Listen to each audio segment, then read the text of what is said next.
artist is encouraging people to get up close and personal with her pictures. Now look, but don't touch. How often have you heard that when you visit an art gallery or museum? Well, not in Salisbury this week, where a special art exhibition for the blind has been put together. It's the work of Hampshire artist Heather Bowring. Penny Sylvester has the story. Alan Granfield is partially sighted, so he's feeling his way around the canvas. For once he's able to enjoy an art exhibition because he's encouraged to go hands-on. It's unusual to touch something. You've normally got to stand there and look reverentially at a picture, haven't you?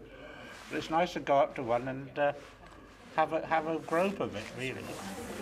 You can feel it? Yes, I can feel this, yes. And this lot looks and feels a bit like icebergs.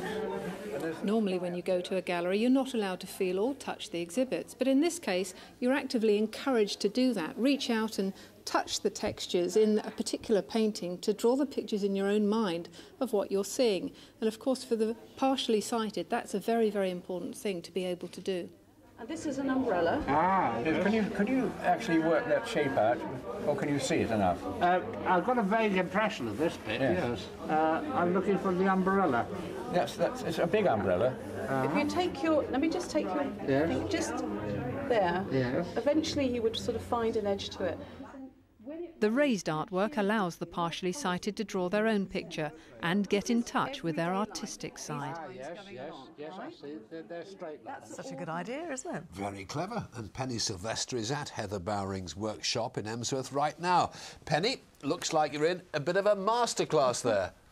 Well, I'm having great fun here. This is gluing and sticking like you remember from school. And actually what Heather uses is sand as one of her base materials, and by throwing sand on top of the glue, it's fairly obvious that once you remove the sand, the excess sand, you're going to get your image as a raised image, so that actually if you felt that, you could feel that it's different, and varnish would go over the top of that.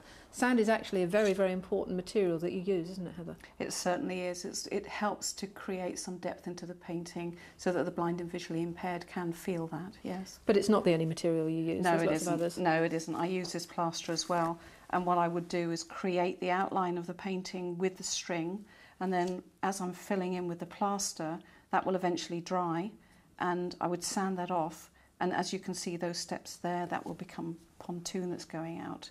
What was the inspiration for this work?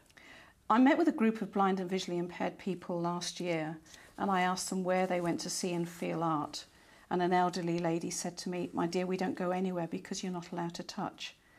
And I felt really saddened by that remark, and since then I've been building up a body of work that can be touch, and to include what is the excluded audience of the blind and visually impaired.